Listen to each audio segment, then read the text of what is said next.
Bismillahirrahmanirrahim. Assalamualaikum warahmatullahi wabarakatuh.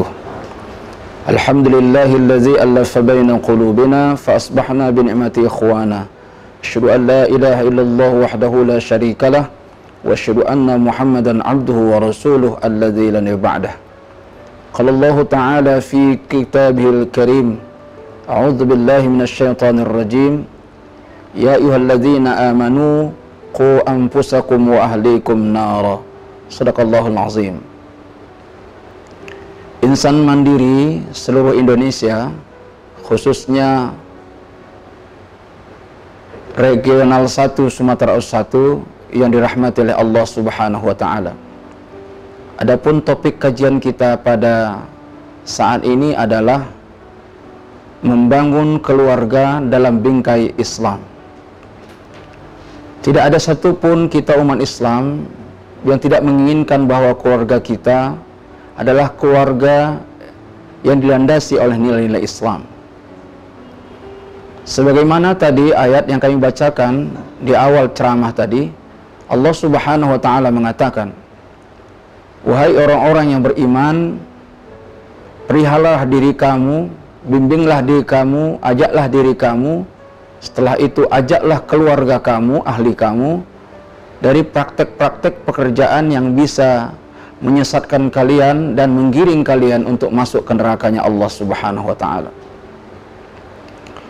Perilaku keluarga dan isi keluarga, jika mereka berpedoman kepada Al-Qur'an dan hadis dan konsep-konsep Islam lainnya, maka mereka inilah yang akan dikatakan keluarga yang Islami.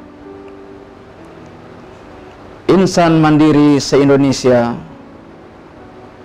regional 1 Sumatera 1 yang dirahmati oleh Allah Subhanahu wa taala, keluarga Islami tidak akan bisa begitu saja terwujud atau tercipta kalau tidak kita lakukan beberapa hal untuk menuju rumah tangga ideal yang sesuai dengan konsep Islam tadi. Yang pertama yang harus dilakukan oleh keluarga di rumah itu adalah menegakkan landasan-landasan rumah tangga itu dengan ibadah. Jadi suasana di rumah itu harus bernuansa ibadah. Ketika seorang ayah, kepala keluarga, keluar dari rumahnya dan dia mencari nafkah, dia harus berniatkan bahwa yang dilakukan itu adalah dalam rangka ibadah. Seorang ibu melayani anak-anaknya, kemudian mencuci pakaian, memasakkan lauk pauk, nasi dan sebagainya untuk keluarga, dia harus berlandaskan kepada nilai ibadah. Begitu juga anak-anak ketika melakukan aktivitas di rumah, membantu kedua orang tuanya, berbakti kepada orang tuanya, itu juga dalam rangka adalah beribadah kepada Allah Subhanahu wa taala. Jadi tidak ada satu aktivitas di keluarga itu yang tidak mengandung unsur ibadah. Selanjutnya, tegaknya azas ibadah ini adalah setiap keluarga itu mendekatkan diri kepada Allah lewat ibadah mereka, baik itu ibadah mahdhah maupun ghairu mahdhah. Kita menyaksikan setiap malam sekeluarga itu bangun untuk melaksanakan qiyamul lail, salat tahajud, bermunajat kepada Allah satu keluarga, subhanallah. Kemudian mereka menghidupkan puasa, bukan hanya puasa wajib di bulan Ramadan, tapi menghidupkan puasa-puasa sunnah di bulan Ramadan. Kemudian terbiasa mereka untuk berinfak, bersedekah, dan hal lain sebagainya. Kemudian kalau ada uang dari keluarga itu, mereka tidak shopping kemana-mana, tapi berangkat ke Baitullah, berangkat ke Madinah untuk melaksanakan umrah ataupun haji. Dan jika keluarga ini dilandasi dengan ibadah, luar biasa. Ini yang akan memberikan spirit sehingga munculnya nilai-nilai Islam dalam keluarga itu. Insan mandiri se-Indonesia, khususnya regional 1 Sumatera 1 yang dirahmati oleh Allah Subhanahu wa taala. Yang kedua, supaya rumah itu bernuansa Islami, harus ada nilai-nilai Islam terrealisasi secara kafah di rumah itu. Rumah atau keluarga adalah simbolik negara yang terkecil. luar biasa. Kalau seandainya dari rumah tangga itu dimulai munculnya nilai-nilai Islami secara kafah, maka itulah yang akan tersosialisasi menjadi masyarakat, dan masyarakat inilah yang akan menjadi sebuah negara, komunitas sebuah negara. Penerapan Islam, nilai-nilai Islam tidak perlu hal-hal yang rumit dan sulit. Ketika seorang ayah, begitu dia mau makan, disaksikan oleh anak-anaknya bahwa dia mengucapkan doa, Allahumma barik lana fima razaqtana wa qina azabannar. Begitukah seorang ibu, begitu dia habis makan, dia mengucapkan doa-doa setelah makan. Wah, ini akan menjadi pendidikan kepada seorang anak. Kemudian dia dengan ayahnya, ibunya, sebelum melakukan aktivitas tidur, itu sudah berdoa. Pokoknya, nilai-nilai Islam itu tegak di rumah itu. Dan ini akan bisa juga mewujudkan cikal bakal terciptanya keluarga yang Islami. Yang ketiga adalah hadirnya qudwah, tauladan di rumah itu. Bicara tentang teladan, ini bicara tentang orang tua, yaitu ayah dan ibu. Jadi seorang ayah dan ibu harus bisa menjadi tauladan kepada anak-anaknya. Tentunya teladannya adalah teladan yang baik, tidak teladan yang tidak baik. Kalau penampilan yang dilakukan oleh orang tuanya kepada hal-hal yang dilarang oleh Allah tidak baik, itu pasti juga akan dipraktekkan oleh anak. Jadi yang ketiga, menciptakan keluarga yang Islami itu adalah hadirnya ketauladanan. Tauladan dalam perilaku, tauladan dalam ucapan, tauladan juga dalam pikiran. Karena juga ada, kita menyaksikan keluarga itu orang tuanya pikirannya nyalain dan sebagainya.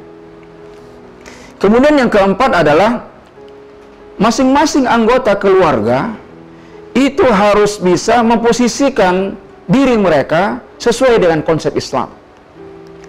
Apa tugas seorang ayah? Apa peran seorang ibu? Apa tanggung jawab seorang anak? Ini harus jelas dalam bingkai keluarga. Tidak boleh overlap. Misalnya kerja ayah diambil oleh ibu, kerja ibu diambil oleh ayah. Kecuali dalam hal-hal yang khusus. Misalnya istri kita mau melahirkan, dia sudah hamil berat, ada kerja-kerja yang ringan, itu bisa ditekel oleh seorang ayah. Dan ini juga toladan bagi anak-anak. Ini kerjasama yang baik. Begitu juga misalnya kalau seorang suami yang tidak mampu dalam sektor ekonomi maisah, itu bisa istrinya bekerja, tapi harus seizin daripada seorang suaminya. Ya begitu juga seorang anak. Jadi harus ada job description, SOP yang jelas secara syar'i di rumah itu. Kemudian yang kelima, terbiasakannya tolong menolong di rumah tangga itu, ta'awun. Nah, bisa saja seorang anak A membantu pekerjaan ibunya. Bisa saja seorang ibu membantu pekerjaan ayahnya. Bisa saja seorang ayah membantu pekerjaan istrinya dan anak-anaknya. Nah, ini dimunculkan konsep ta'awun. Wa ta'awanu 'alal birri wat taqwa wa la ta'awanu 'alal ismi wal udwan. Di dalam keluarga itu selalu tercipta iklim saling membantu, saling menguatkan, saling mengokohkan, bukan mencari aib, bukan menjelekkan dan lain sebagainya. Apalagi menginformasikan yang tidak baik di keluarga itu kepada orang lain. Ini membuka aib keluarga sendiri.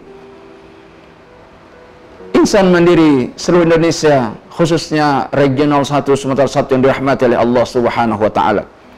Kemudian yang keenam adalah terkondisikannya peraturan-peraturan secara Islami. Jelas.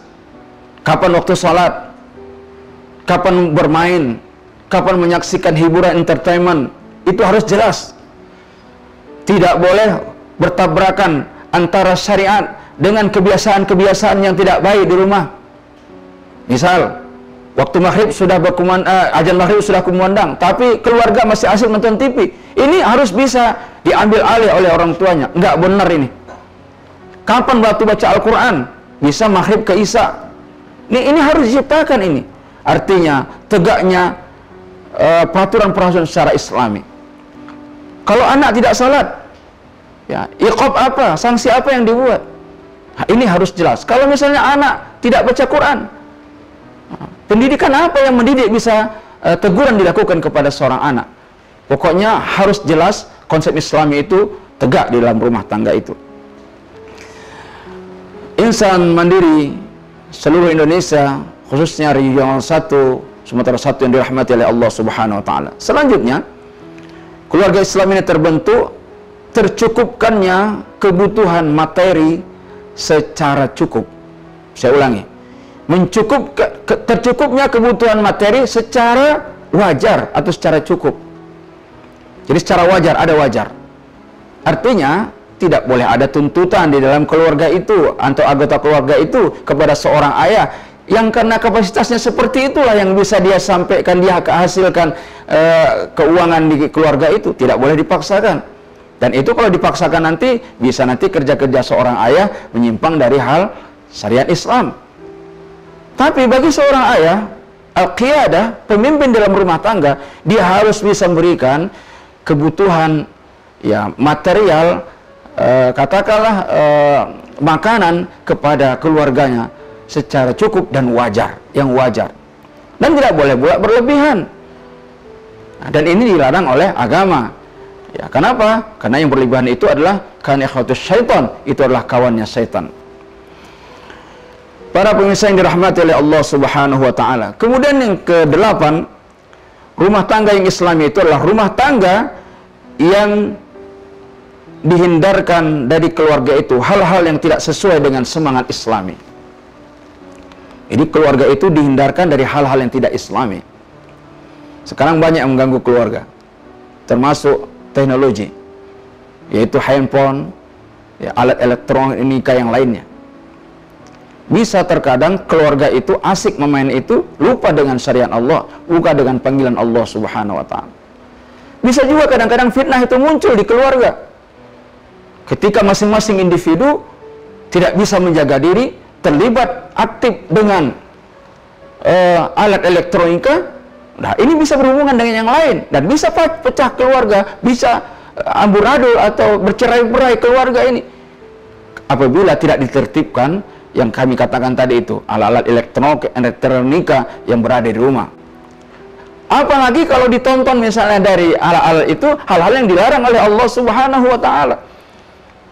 Itu yang disaksikan oleh anak, itu pula yang disaksikan oleh istri, itu yang disaksikan oleh sang ayah. Ini luar biasa. Berarti rumah tangga itu tidak barokah. Oleh karena itu, yang ke-8, keluarga itu bisa Islami ketika keluarga itu bisa menjaga lingkungan keluarga itu, seisi keluarga itu, mereka terhindar dari hal-hal yang dilarang oleh Allah Subhanahu wa taala. Insan mandiri yang dirahmati oleh Allah Subhanahu wa taala dimanapun berada, khususnya regional 1, Sumatera 1 yang dirahmati oleh Allah. Selanjutnya yang ke-9 adalah menciptakan keluarga Islam adalah anggota keluarga aktif dalam pembinaan masyarakat. Jadi tidak hanya mereka terbina di dalam keluarganya, hasil pembinaan di keluarganya, tarbiyah di keluarganya itu bisa diimplementasikan kepada masyarakat. Seorang ayah bisa berperan di masjid, di perwiritan, seorang ibu juga bisa aktif di perwiritan, di pengajian kaum ibu, sang anak juga bisa terlibat di remaja masjid. Luar biasa. Jadi ketika Islam terinternalisasi dalam diri keluarga itu, masing-masing di dalam diri keluarga itu hendaknya harus diimplementasikan, dikewajantahkan, ditampakkan kepada masyarakat. Dengan cara apa? Mereka harus aktif membina masyarakat di sekitarnya. Coba bayangkan, jadi keluarga yang Islami, kemudian dari keluarga ini membina masyarakat yang Islami, maka dari masyarakat yang Islami tadi ini, kumpulan masyarakat, itulah masyarakat negara, itulah penduduk negara. Dan kalau ini sudah secara Islami, maka barakat Allah akan turun dari langit dan rezeki akan muncul dari bumi. Wa ana 'alal qura amanu wattaqaw fatahna 'alaihim barakatin minas sama'i wal ard walakin kazzabu fa aghaznahum bima kanu yakzibun. Kalau Allah beriman satu keluarga, kemudian dilanjutkan beriman satu masyarakat, dan komunitas bangsa itu akan turun barakah dari langit dan akan muncul rezeki dari bumi. Luar biasa. Dan urusan-urusan kita akan dimudahkan oleh Allah Subhanahu wa taala. Jadi peran keluarga luar biasa menentukan masyarakat dan sebuah negara apakah mendapat ridha Allah atau murka dari Allah Subhanahu wa taala. Yang terakhir, keluarga ini bisa akan menjadi keluarga Islami adalah jika rumah tangga itu dijaga dari pengaruh lingkungan. Terkadang para pemirsa yang dirahmati Allah, memang pendidikan sudah kita lakukan di keluarga. Tapi di sisi-sisi kita ini, di sekitar kita masih banyak kejahilan-kejahilan. Seorang orang gila, satu orang gila, dikelilingi oleh orang baik, 9 orang baik, itu bisa orang gila ini berubah kepada yang baik. Kenapa? Karena lintas, karena lingkungannya. Tapi bisa saja 11 orang gila, 9 orang gila berhadapan dengan 1 orang baik. Bisa orang baik ini akan menjadi orang gila.